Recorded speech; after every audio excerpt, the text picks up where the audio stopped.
We've asked Linda and Ron Wasson to light our chalice this morning in honor of their 60th wedding anniversary.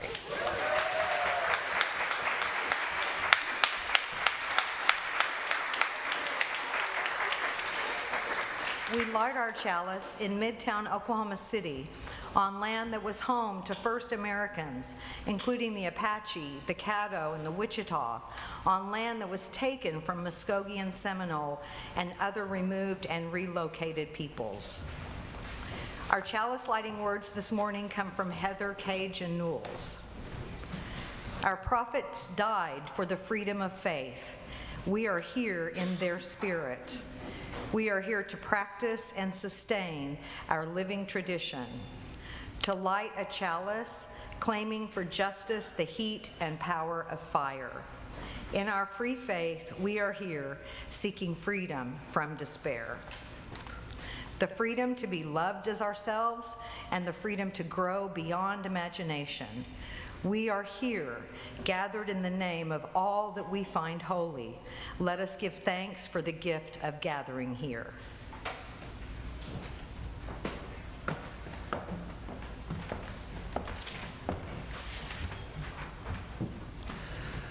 Friends, we meet today on holy ground, brought into being as life encounters life, as personal histories merge into the communal story, as we take on the pride and the pain of our companions, as separate selves become one community together this morning.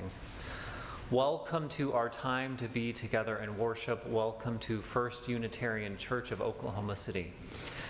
I want to invite you now to offer your own welcome to one another as we build this community together. It is time to welcome one another back to this space.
Good morning. I'm not used to the telemic yet. My name is Tim Atkins, and I serve as your Director of Lifespan Religious Exploration. We are going to move into our Blessing of the Bags ceremony. We invite our children and youth specifically who brought a backpack or bag to come on up and kind of stand up here in the front. If you're older, we will invite you to lift your bag into the air when you feel the Spirit move you to do so. But you can stay there. So come on up, children and youth, with your bags.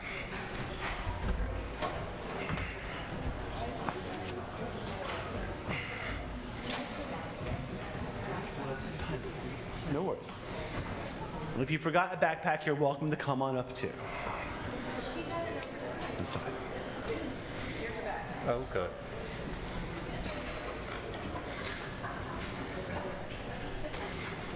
So we carry bags with us throughout the week for many reasons. Some of us take books and homework to school. Some of us bring our lunches to school or to work. Some of us take computers and other supplies to the places where we work. Some kids carry overnight bags to one parent's house, to their other parent's house, and back again. Some people bring things like books or yarn and knitting needles to places where they might need to wait patiently. And some people even have special bags for their dogs or other animals. So even when you are away from the First Unitarian Church of Oklahoma City, you carry the heart of Unitarian Universalism wherever you go. Today, we bless these bags that accompany us on the journey. So raise your bags up to the sky, if they're not too heavy, as we bless our bags. So we're going to bless these bags all together. If you would, repeat this first line after me. We bless this bag in the name of interdependence. We bless this bag in the name of interdependence. May we always feel connected to our church community, feel connected to the UU faith, and connected to our grand universe. And repeat this first line after me. We bless this bag in the name of pluralism. We bless this bag in the name of pluralism. May we always remember to honor and respect people for who they are, even if they are different. And may we keep our minds open to new ideas. And repeat this one line after me. We bless this bag in the name of justice. We bless this bag in the name of justice. May we always remember to act based on our values, to look out for others, and to include all voices in decision making. So repeat this line after me. We bless this bag in the name of transformation. We bless this bag in the name of transformation. May we grow and transform throughout the year, becoming more ourselves every day. And may we embrace new ideas and learning. And repeat after me. We bless this bag in the name of generosity. We bless this bag in the name of generosity. May we both experience the generosity of our community and remember to be generous with others. And now repeat after me. We bless this bag in the name of equity. We bless this bag in the name of equity. May we remember that we are all inherently worthy, and each of us, including ourselves, has the right to flourish with dignity, love, and compassion. And finally, repeat after me. We bless this bag in the name of love. May you always remember that you are loved here at First Unitarian of Oklahoma City. May you remember to love yourself and to love each other. May you keep love at the center of all that you do. So we are passing out our bag charm keychains to our children and youth up here and adults, because it will be chaos if we don't do it this way. You can pick one up after the service in Daniel Hall. These charms are to remind you of the support of this community. Transforming can be hard. And when times are hard, hold this charm and remember that you can rely on this church and rely on our shared values. You bring our values with you wherever you go. Your bag might not look any different or feel any different, but the next time you use your bag, I hope you will remember that we've added our blessings to it. And so you pack your bag with all your books, your tools that you need to do your daily work. Think about the blessings and values you bring with you from your church community. Amen and blessed be. And we will together sing our children on their way, singing Go Now in Peace.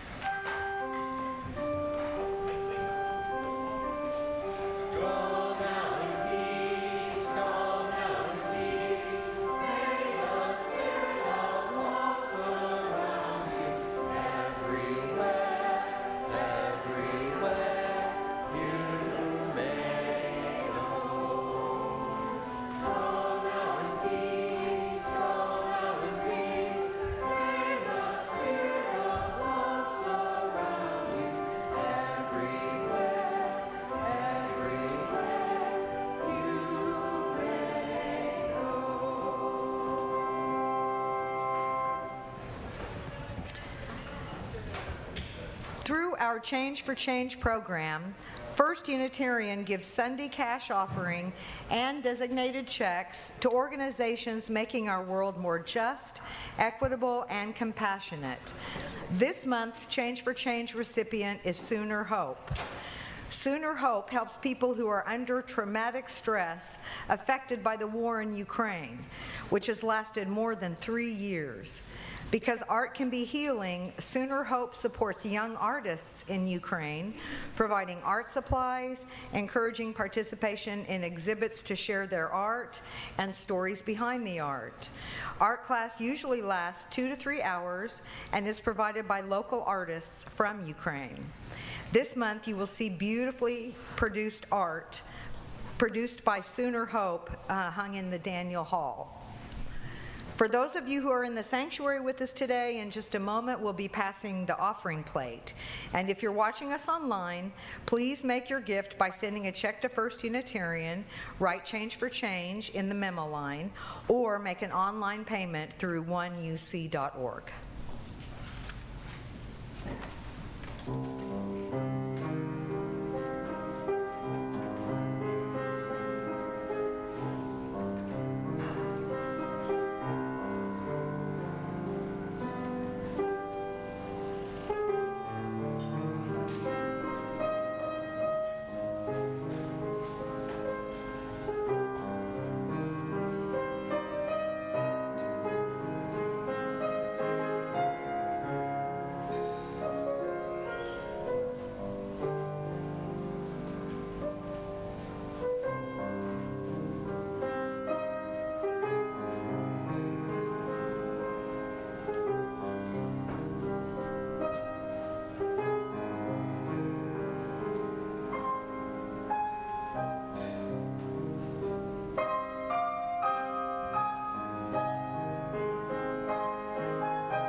that was beautiful, Barbara. Thank you.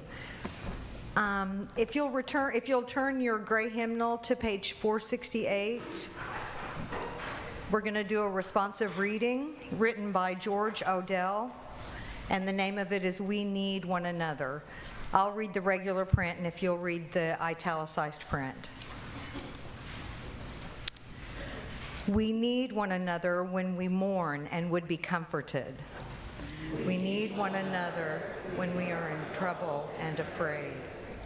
We need one another when we are in despair, in temptation, and need to be recalled to our best selves again. We need one another when we would accomplish some great purpose and cannot do it alone. We need one another in the hour of success when we look for someone to share our triumphs. We need one another in the hour of defeat when with encouragement we might endure and stand again. We need one another when we come to die and would have gentle hands prepare us for the journey.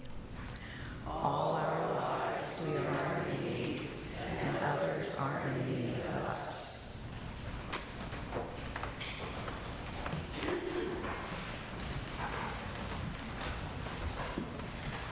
I am now going to invite Paula up to speak a couple of words for our choir anthem, "We Are All Connected."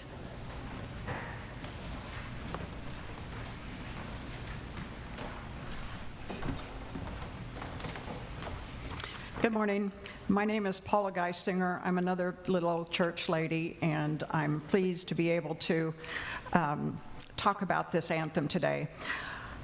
I learned Einstein's E = mc squared in physics class, as well as the fact that energy can neither be created or destroyed. Nice scientific facts. Carl Sagan's PBS series Cosmos built upon my understanding to suggest a beautiful picture of what is out there. After that, I was introduced to the idea that everything vibrates at a certain energy level or frequency. This really struck my core. This broader understanding that everything from tiny tardigrades to galaxies themselves was connected was in part what brought me to this church. Finally, I found a group that would take my feeling about the capital U universe and help me understand and build upon it.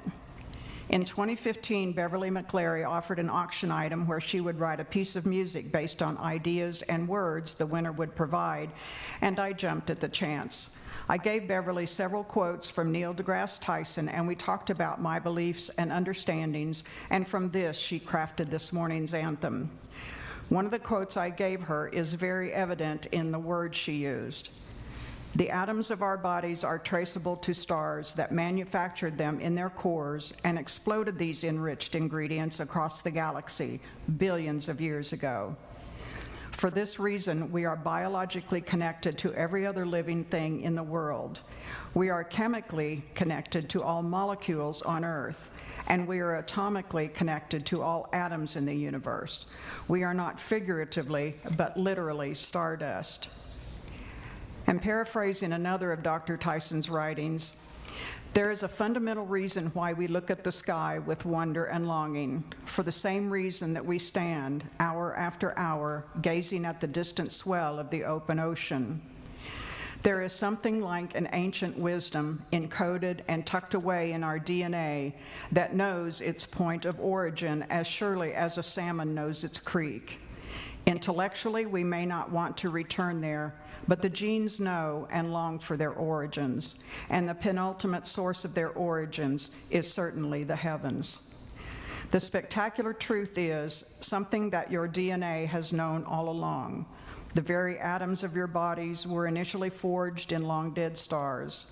This is why, when you stand outside under a moonless sky and gaze at the stars, you feel some ineffable tugging at your innards. We are star stuff.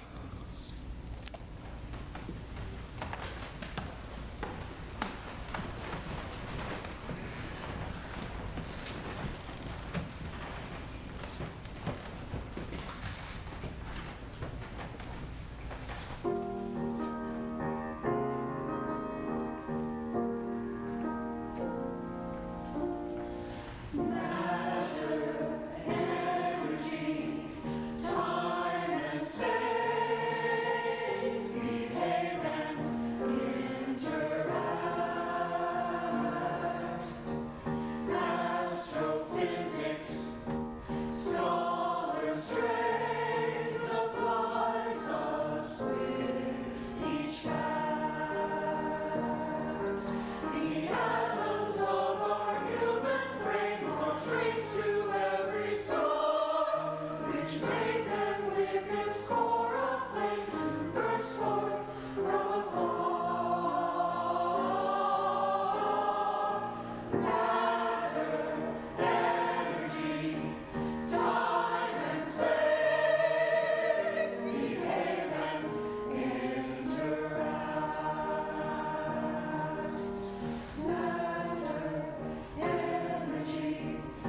The universe is in us too.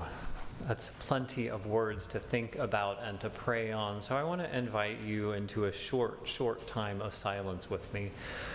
You might close your eyes gently if you're comfortable. Sit a little more deeply in your seat. And take a big, deep breath. Let us join together in this time of mystery and silence and stillness.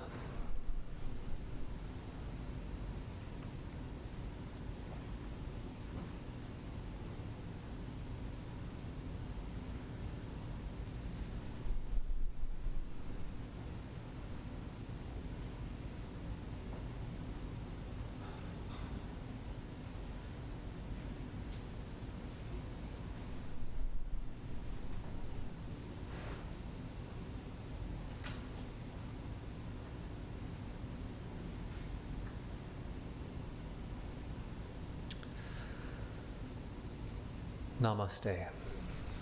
Amen, shalom, and blessed be.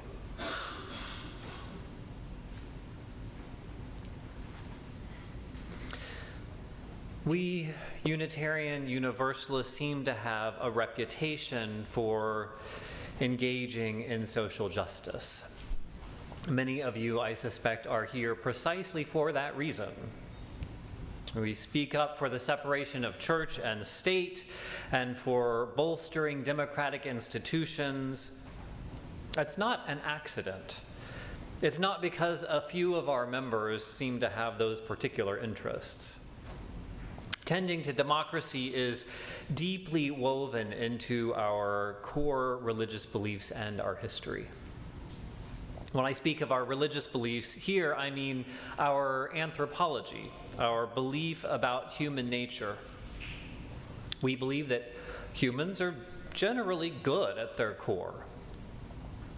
We have inherent worth and dignity, a potential to grow in wisdom and in moral character. We believe that love is at the core of our lives and that we're better together.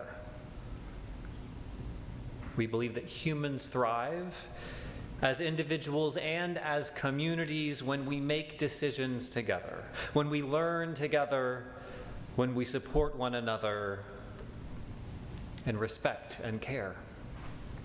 Now, I know those values of mutual respect and interdependence and equality are so ingrained in what we do that we sometimes can take them for granted.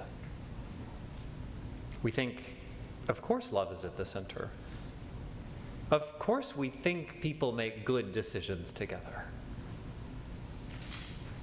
Don't ever forget, our worldview is pretty radically in contrast to some of our religious neighbors, who would see humans as essentially sinful, and those who see our human bodies as dirty.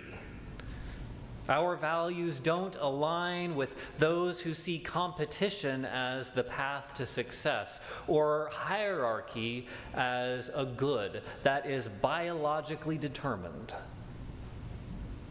For us, the ideal of democracy is not just a mechanism for governance. For us, it is core to our understanding of who we're called to be in this world.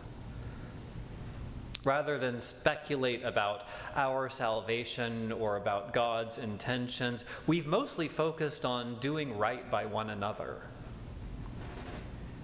Our religious life is as much about being better people and clearing the way for others to thrive as it is about deciphering the divine mysteries. This focus on right relationship goes way, way, way back in our history, before these states were united. During the early colonial period, religion was a bit of a free-for-all.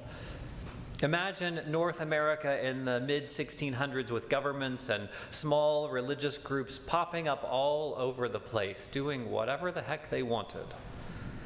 There were some orderly Anglican and Presbyterian churches, and a whole bunch of Puritans and Congregational churches. Each of these independent groups had its own different theology and way of governing itself. But remember, in those days, the government was explicitly connected to church life. Systems of taxation and law were wedded to church. It was chaos. So in 1648, the government of Massachusetts called for some order among these churches that were doing their own thing. They brought together leaders to discuss, and what they came up with was the Cambridge Platform.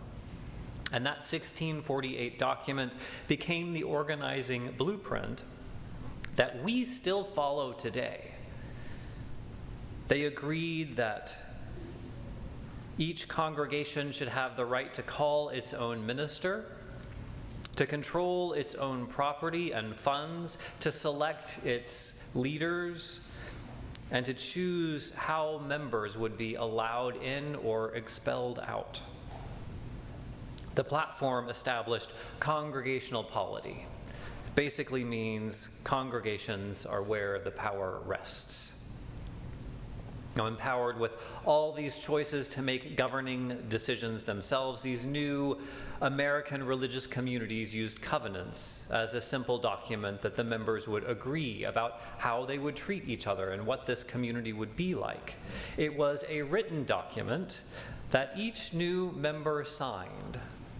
So that membership book that you have heard of, and many of you have signed, actually has really important historical roots, not just a record of who's been here with your signatures on it.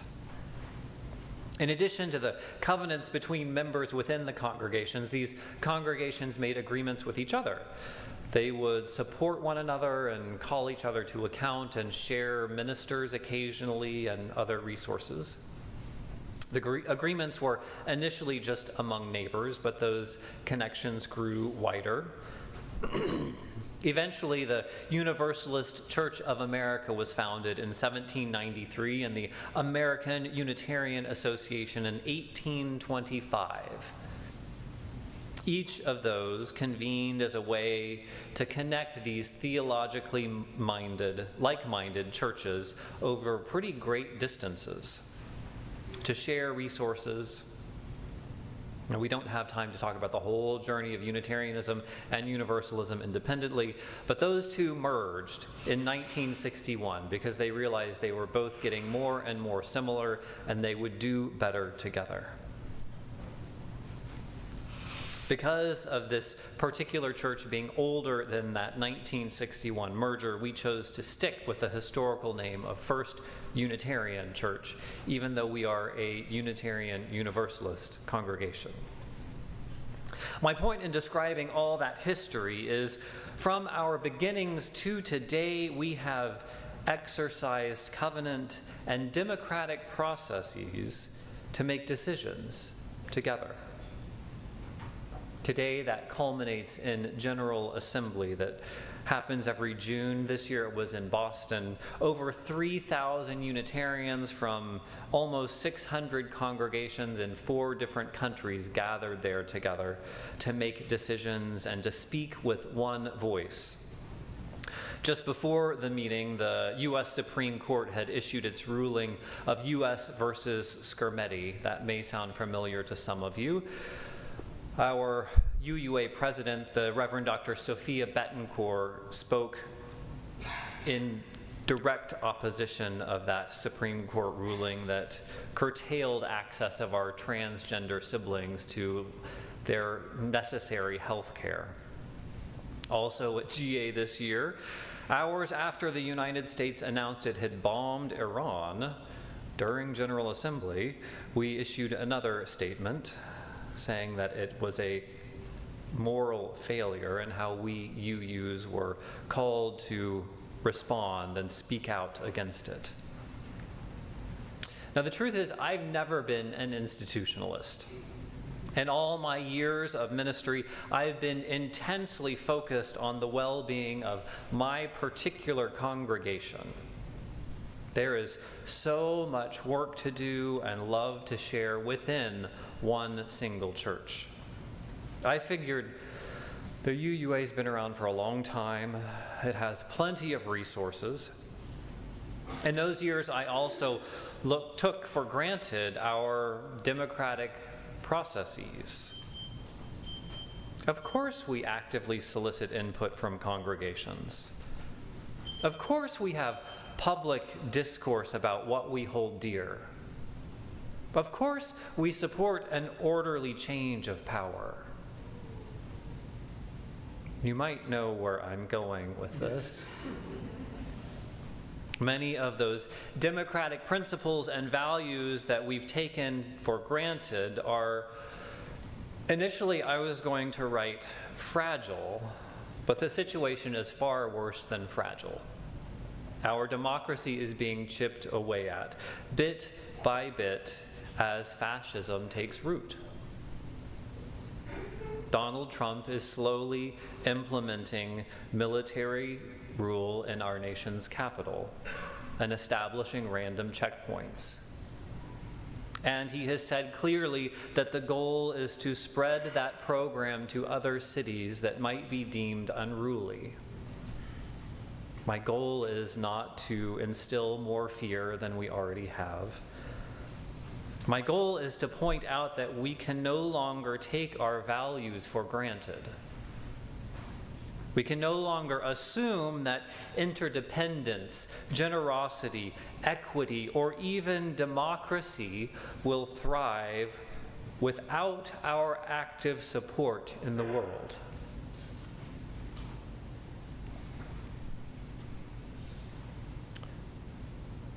Our board of trustees was meeting over this weekend.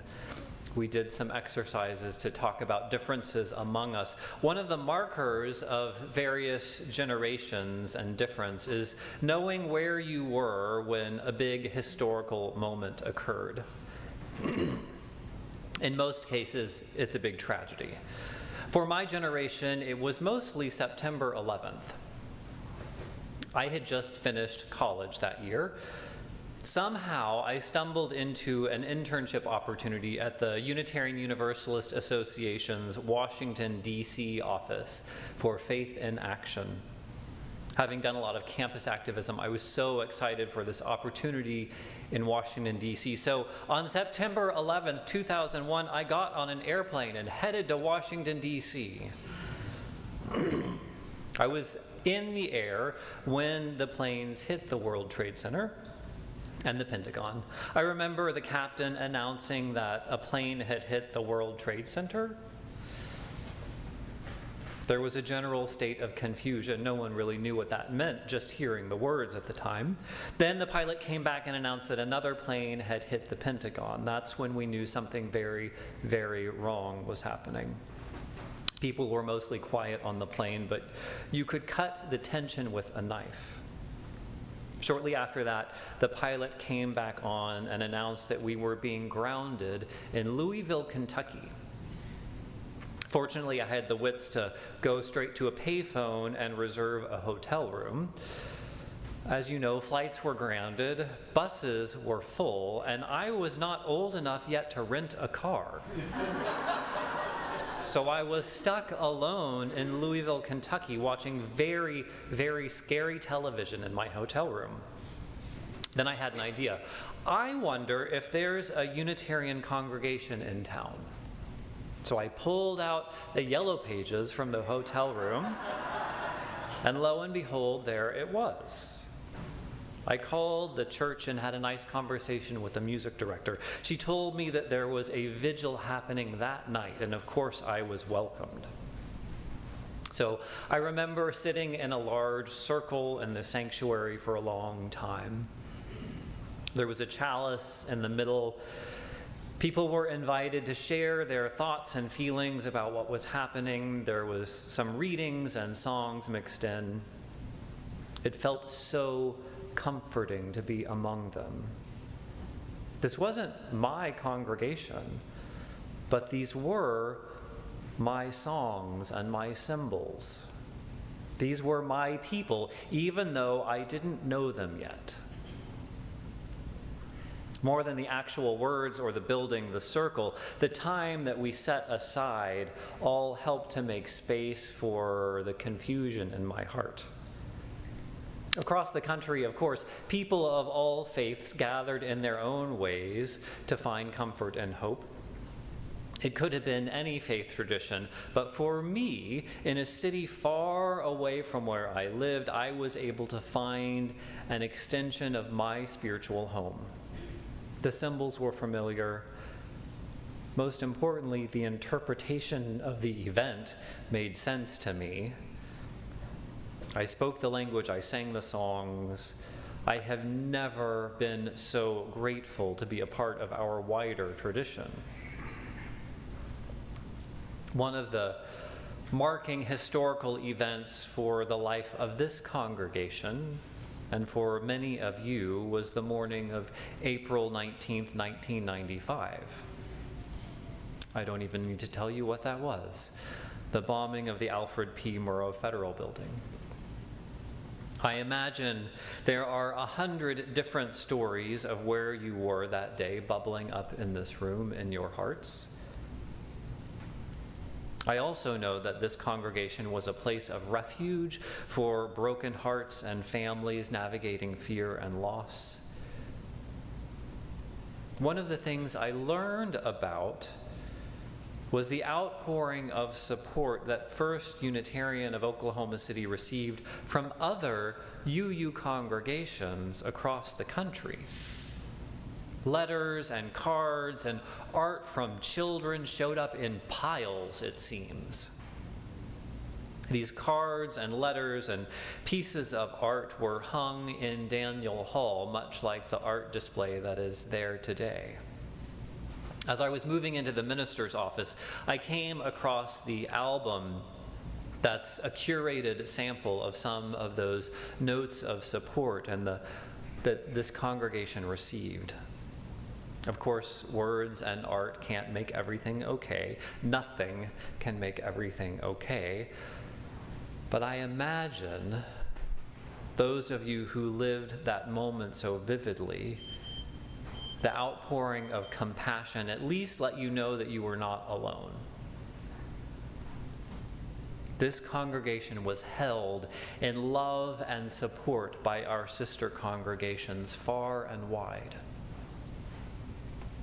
The album with those pictures is on a table in Daniel Hall if you'd like to look at it after the service today.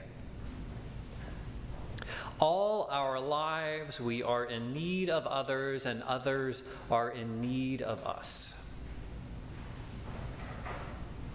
Just as First Unitarian has received support, we have also given it. You'll soon see in the hallway a small certificate that reads, quote, "The Unitarian Universalist Association recognizes the First Unitarian Church of Oklahoma City as a 2025 leadership congregation." What the heck does that mean? I had to do a little digging. It means we are leaders among congregations in our giving to support our Unitarian Universalist Association this year. Let me say that again. Among the over 1,000 congregations in our association, we are among the leaders in contributing financial support to our UUA. We should all be really proud of that. Being among the 50 most generous congregations in the UUA, or the 10 most generous in our southern region. This has also been a teaching congregation over the years. We've given ministers in training the invaluable opportunity for hands-on learning. We've also served as a touchstone for affiliated community ministers, giving a foundation for them to do their important work of chaplaincy or activism or nonprofit organizing in the world. All our lives, we are in need of others, and others are in need of us. When I first began in ministry, I noticed something strange about how colleagues spoke about their position. In the Southern California area, these ministers get together a few times a year for a retreat, and in those large gatherings, there's always the go around the circle and introduce yourself and where you are. I noticed that the well-seasoned ministers, those with the most experience, would introduce themselves by saying, "I serve our congregation in such and such a place." I might say, "My name is Kent and I serve our congregation in Oklahoma City."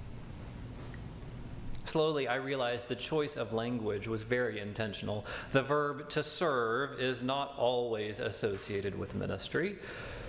Some might choose the verb to lead or might clarify, "I am the senior minister at such and such a congregation." But the experienced one chose the word serve. But it's the "our congregation" that I didn't understand so clearly for a long time. More and more each year, I appreciate the true interdependence of our congregations. While each is different, we are in this project of liberal ministry together, trying one step at a time to nudge our world toward love and equity. Referring to a church as "our congregation" isn't meant as a possessive or controlling sense. It's meant in a sense of being held and supported. It's a recognition of our interdependence.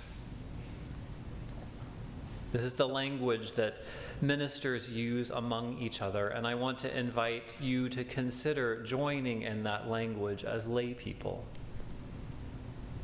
It's a recognition of our interdependence and our shared mission. What if we referred to our UU congregation in Edmond, or our UU congregation in Norman, just like we might refer to our much bigger sister, All Souls, as our UU congregation in Tulsa? We are a part of a much bigger web than we often remember. Let me say that again. We are part of a much bigger web than we often remember. This being together is not just necessity, a matter of needing others and being needed. This web is not just a political structure for making lasting decisions for peace. We gather as covenanted community because this is how we human beings thrive. It is how we are called to be in this world. Sharing our strength, sharing our wisdom, caring and being cared for together. Friends, this is how we will survive. Amen.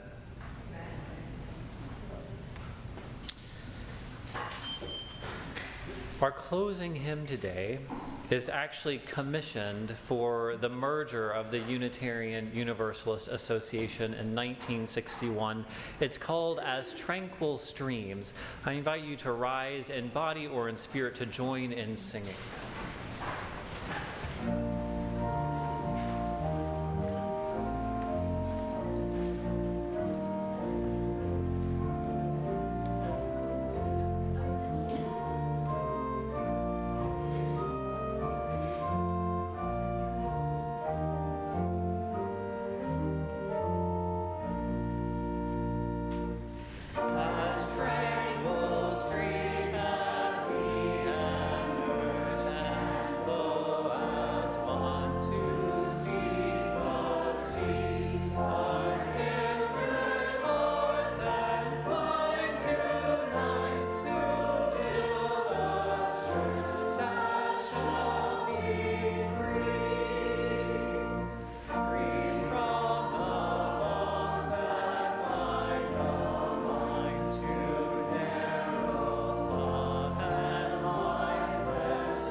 We have basked in the warmth and beauty of this flame and this community.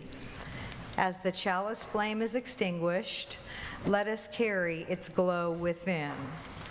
Let us kindle new sparks within these walls and beyond.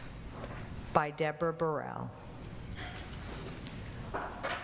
Don't forget to pick up your bag charm in Daniel Hall, and the pictures of those many, many blessings we received from our sister congregations are in there as well. As we go forward into this frightening, exhilarating, confusing, miraculous world, may we offer our comfort to the afflicted, our love to those who are lonely, and our wish for all to be safe.